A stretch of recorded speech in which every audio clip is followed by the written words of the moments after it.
He said he'd love me no matter what. But I guess that only applied when I wasn't dancing for rent money. Right now, I'm sitting in a cheap motel room just outside the city. The wallpaper is peeling, the AC hums like it's dying, and the only suitcase I own is half-zipped on the floor beside me. That's all I have left. One suitcase, and a phone full of people who don't pick up anymore. Jared left me 3 days ago. My dad changed the locks the day after that. And I'm still here, just kind of floating. Hollow. Waiting for the shame to stop burning through my skin. I lied to them. To both of them. To everyone, really. For almost a year, I told people I was doing digital marketing work on the side. Social media consulting. Something vague and smart sounding. But the truth? I was stripping. 3 nights a week at a club downtown. High-end, clean, private. You know, the kind where they serve cocktails in actual glass and the girls wear heels that cost more than my rent. I wasn't proud of it. But it paid the bills when my school loans defaulted and my mom's hospital debts came crashing down on me. I told myself it was temporary. Just until I caught up. Just until I could breathe again. Just until. The problem wasn't the dancing. The problem was the lie. Jared was the first guy who ever made me feel seen. Not watched. Seen. Like he was listening to my silences, not just my words. And my dad. He raised me alone after Mom passed. He used to work double shifts just so I could have braces. And I looked both of them in the eye, and lied. I thought I could keep both lives separate. I thought I could handle it. I thought if they never found out, it couldn't hurt them. But lies don't stay buried. They rise. They rot. And when they finally surface, they take everything with them. And now I'm here. With nothing. Not even the lie to hold on to anymore. I used to think hard work was enough. That if I just kept grinding, kept pushing, things would eventually even out. But college doesn't care how tired you are. And rent doesn't pause just because your mom died. After she passed, cancer, fast and brutal, I felt like the floor dropped out beneath me. My dad did his best. He's the kind of man who works with his hands, fixes broken pipes, and believes tears are something you wipe away privately, not show. Old school. Blue collar. Very proud. And very clear about how he sees women. Good girls don't show skin, he used to say. They don't need to. I was trying. I was really trying. I was taking 18 credits, working at the campus coffee shop in the morning, tutoring high school kids at night. But it wasn't enough. I was 2 months behind on my rent. My school account was on financial hold. I had to choose between groceries and my electric bill. And then Jared walked into my life. He was different. Pre-med, quiet confidence, soft hands and a soft voice. When he smiled at me, it felt like someone finally turned the volume down on the chaos inside my head. He made me feel safe, like maybe I didn't have to carry the world alone. We started dating. It was easy. Sweet. He'd bring me coffee before class, and I'd leave notes in his coat pockets. He believed in me. I told him I was freelancing on the side, social media consulting for local brands. It sounded fancy enough to explain the extra income one hoped to make. But then, one night, a girl in one of my classes pulled me aside. Her name was Sienna. She said I looked tired. I laughed and told her, story of my life. And then she said, almost too casually, you could make in one night what you probably make all week doing all that tutoring. She handed me a card. A private club downtown. High-end. Discreet. She said I had the look. The walk. And that no one would ever know. I told myself it was just for a few weeks. Just enough to catch up on rent. Maybe pay down one loan. Maybe buy myself a real coat for winter instead of layering 2 hoodies. But once I saw that kind of money, cash I could fold 3 times and still hide in my bra, I didn't stop. By day, I was Jared's girlfriend. Sweet, studious Alyssa with the responsible marketing gig. By night, I was someone else entirely. And slowly, the lies started growing. I'm too tired to hang out tonight. Work emergency. Deadline. What I didn't know was that the real deadline was already approaching. Lying started to feel like muscle memory. A habit, not a decision. I'm just tired. My manager's being a nightmare. Client deadline, can we rain check? Jared never pressed. He trusted me, and I used that trust like a shield. But shields wear thin. And Jared was smart. Observant in the quiet way, like he noticed patterns without trying. It started with questions. Soft ones. You okay lately? You've seemed off. I'd smile. Nod. Deflect. Just tired. Finals are brutal. But I wasn't just tired, I was exhausted. Stripping until 3 a.m. Wiping off stage makeup in gas station bathrooms, then showing up to lectures like nothing was wrong. Some nights, I'd stare at myself in the mirror and barely recognize who I was anymore. Then one afternoon, he drove my car to the grocery store. When he popped the trunk to put the bags in, he found a pair of glittery 6-inch stilettos and a red sequin bodysuit I forgot to take out after my shift. They weren't me, not the me he knew. When I got home, he was holding them. I froze. He just raised an eyebrow. You wear this for social media clients now? I laughed. Shrugged. Lied. No, it's for a friend's bachelorette thing next weekend. I'm supposed to bring it back to her.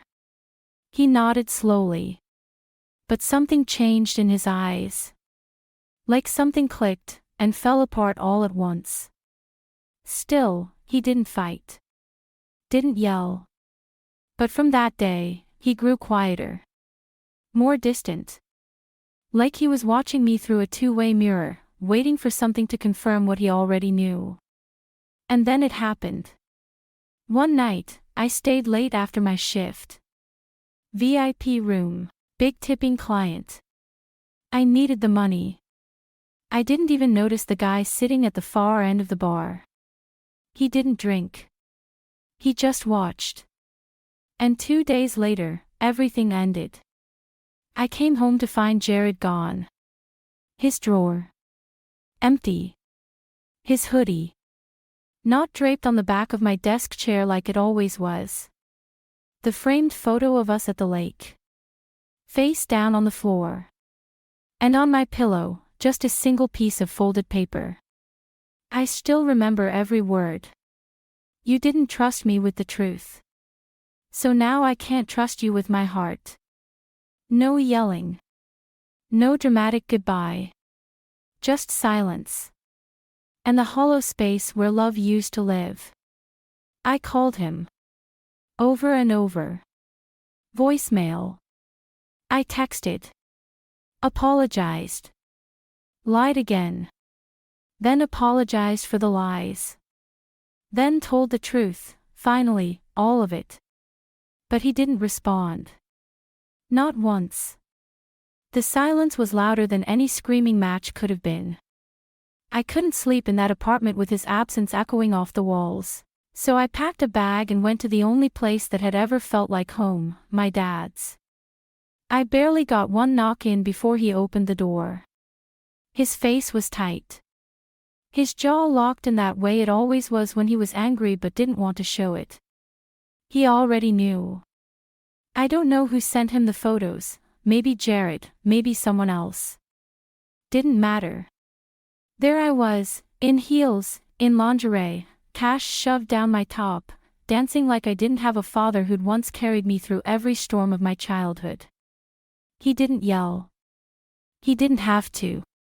He just stood there in the doorway, looked me up and down like I was a stranger, then quietly said, "You don't need a father if you've got all those men stuffing dollars in your bra."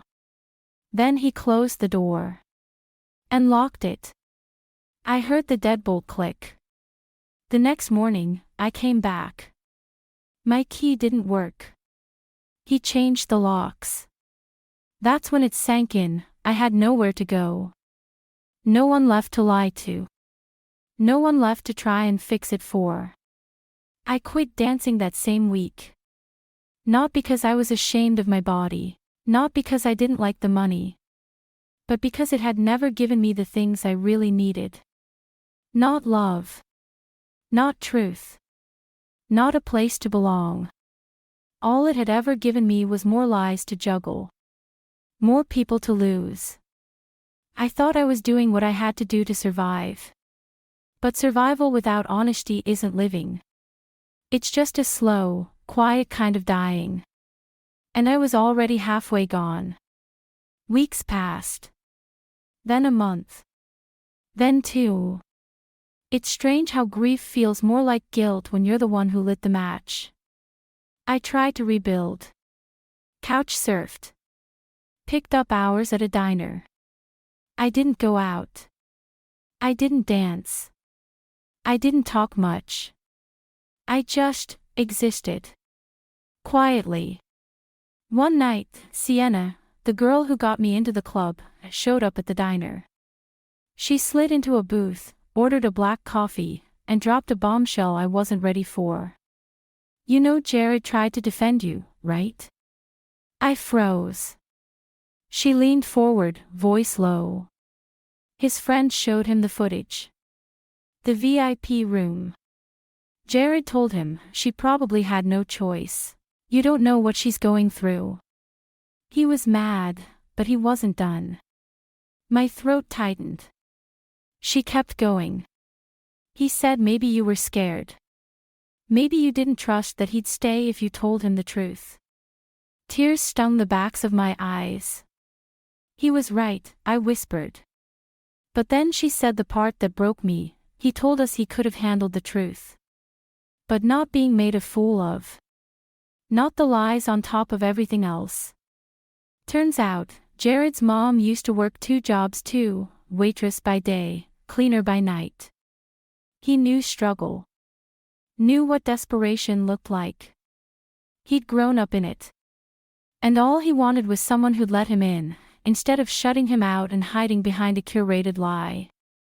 I didn't just betray him. I made him feel used.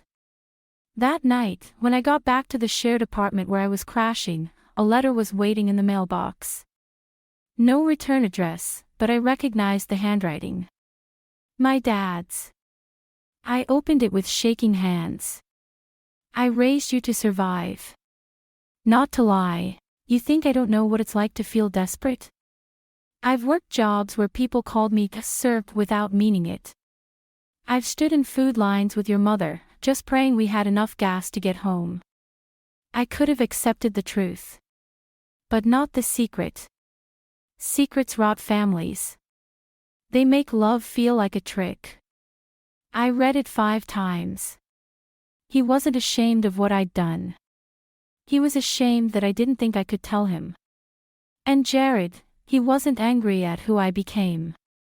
He was heartbroken that I never gave him a chance to love all of me, flaws, mistakes, survival and all. Present day. Alyssa now lives in a women's co-housing program on the quieter side of the city. It's not glamorous. Nothing about her life is. But it's safe. It's stable. And for the first time in years, it's honest. She works retail during the day. Stacks boxes, folds clothes, keeps her head down. She's also taking community college classes at night. Just 2 courses this semester. Slow progress, but real. She journals every night. Pages filled with raw truth, no filters, no captions, no pretending to be someone she's not. There are no men in her life. No dating apps. No flirty smiles at customers. Just silence, reflection, and the slow crawl back to self-worth. Her dad hasn't called. She doesn't know if he ever will. But sometimes she rereads his letter, the one he sent months after everything exploded. It still hurts. But it also reminds her, he once believed she was strong. That belief is worth earning back, even if it takes a lifetime. As for Jared, he's dating someone new. Alyssa saw it on social media once. She didn't cry. She didn't throw her phone. She just stared at the screen, then turned it off. She knows now that love doesn't survive on secrets. She whispers to herself sometimes, you can do the wrong thing for the right reason. But when you lie to protect yourself, you end up alone anyway. Because lies are walls. And once you build one, you have to keep building more. Until one day, the person on the other side can't even see you anymore. She thinks about what Jared's friend saw that night. The glitter, the music, the show. That one moment destroyed everything, but it wasn't the dancing. It was the silence that followed. Final word she writes in her journal, tell your truth before someone else tells it for you. Because when love is built on a lie, it only takes one whisper to burn it all down.